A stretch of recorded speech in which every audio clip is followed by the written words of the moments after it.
अस्सलाम वालेकुम। कैसे हैं आप लोग? आई होप आप खैरियत से होंगे। और चैनल पर न्यू विज़िट करने वाले चैनल को लाइक, सब्सक्राइब और शेयर ज़रूर कीजिएगा। Thank you. रहीम, आज जो हम क्लास में आपके पढ़ा रहे हैं वो है पास्ट इंडेफिनिट टेंस, जिसको हम सिंपल पास्ट टेंस भी कहते हैं। इसमें क्या है, पास्ट इंडेफिनिट का मतलब क्या होता है, जो काम आपका ये शो करे कि हमने काम माजी में कर लिया है, यानी कि पास्ट हो गया है। जैसे कि मैंने खाना खाया, ये पास्ट हो गया। जैसे मैं सोया काम किया, जिसमें आखिर में इसके अलीफ ये बड़ी है। इसके अगर हम उर्दू की आइडेंटिफाई करें तो जुमला ख़त्म होता है अलीफ पर, या पर या छोटी या पर। यानी कि मैं सोया, मैं उठा, मैं गया, अलीफ आ रहा है इसमें, और किसी जुमलों में छोटी या भी आती है और बड़ी या भी आती है। तो ये जुमले की पहचान है। दूसरा ये है कि जो काम माजी में हो गया हो, express any action that happen in the past and is now finish. और अब वो काम पास्ट में हुआ और अब वो ख़त्म हो गया, तो ये क्या कहलाएगा? पास्ट इंडेफिनिट कहलाएगा। पास्ट इंडेफिनिट जिसका अफर्मेटिव यानी कि सिंपल जो जुमले होते हैं उनको अफर्मेटिव सेंटेंस कहते हैं। इसका जो हमारे पास स्ट्रक्चर है वो पहले सब्जेक्ट आएगा, फिर सेकंड फॉर्म, वर्ब की सेकंड फॉर्म आएगी और ऑब्जेक्ट आएगा। ठीक है, इसमें कोई थर्ड पर्सन सिंगुलर वाला हिसाब नहीं होता, इसमें सब के साथ सेकंड फॉर्म आती है। और वर्ब, इसके वर्ब में कोई एज और एज का इजाफा नहीं होता, वो सिर्फ प्रेजेंट इंडेफिनिट में होता है। ठीक है, यहाँ पर सब में आप पास्ट इंडेफिनिट, पास्ट फॉर्म का वर्ब की सेकंड फॉर्म इस्तेमाल करेंगे। ठीक है, जैसे कि गो, ही वेंट टू स्कूल, वो स्कूल गया। अब देखिए गया की जो सेकंड गो फर्स्ट फॉर्म है, यहाँ पर सेकंड फॉर्म इस्तेमाल हुई। ही वेंट टू स्कूल, वो स्कूल गया। They played cricket, play first form है, प्लेड सेकंड फॉर्म है, प्लेड क्रिकेट, उसने क्रिकेट खेली। I watch a movie, I watch a movie, watch यहाँ से हटाएं। देखिए यहाँ पर फर्स्ट फॉर्म में अगर हम ईडी का इजाफा ना लगाएं तो ये वॉच माने मतलब होता है देखना। मैंने मूवी को मैंने फ़िल्म देखी, तो यहाँ पर आई वॉच अ मूवी, ये सेकंड फॉर्म आ गई। मैंने फ़िल्म देखी।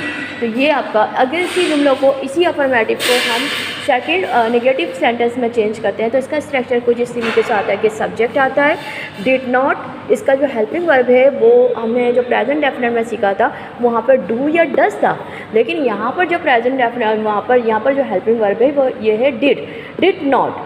ठीक है, और यहाँ पर जो वर्ब की जब हम नेगेटिव करते हैं या इंटरोगेटिव करते हैं तो वर्ब की जो फॉर्म है वो फर्स्ट फॉर्म में चेंज हो जाती है, इसके बाद ऑब्जेक्ट आ जाता है। ठीक है, अब जैसे कि यहाँ पर जिस तरीके से प्रेजेंट डेफिनेट के अंदर हेल्पिंग वर्ब यहाँ पर छुपा होता है, इसी तरीके से पास्ट इंडेफिनेट में भी हेल्पिंग वर्ब यहाँ पर छुपा होता है। लेकिन जब जुमलों को जुमला इंकारिया बनाते हैं या सवालिया बनाते हैं तो वो हेल्पिंग वर्ब उड़कर आ जाता है। तो यहाँ पर ये जो फ़र्ज़ करें कि जब नेगेटिव बनाते हैं तो यहाँ पर इस जगह इसकी जगह होती है डिड।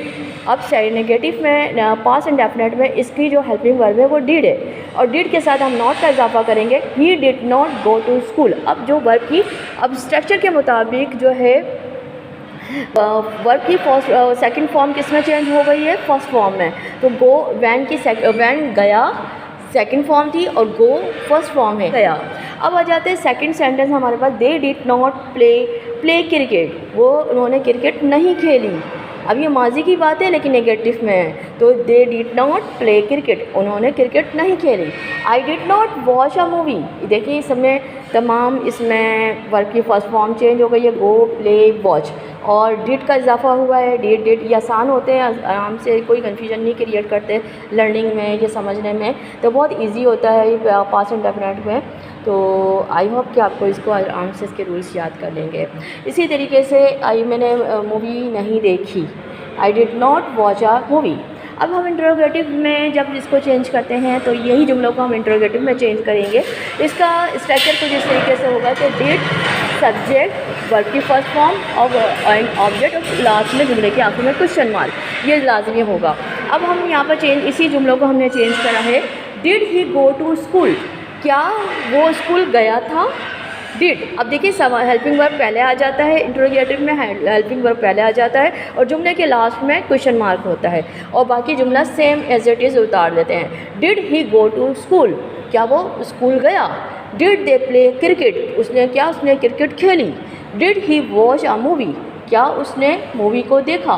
तो ये तमाम जुमले जो हैं ये बहुत आसान होते हैं। इसके अफर्मेटिव के वाले सारे सेंटेंस एज इट इज़ उतरते हैं।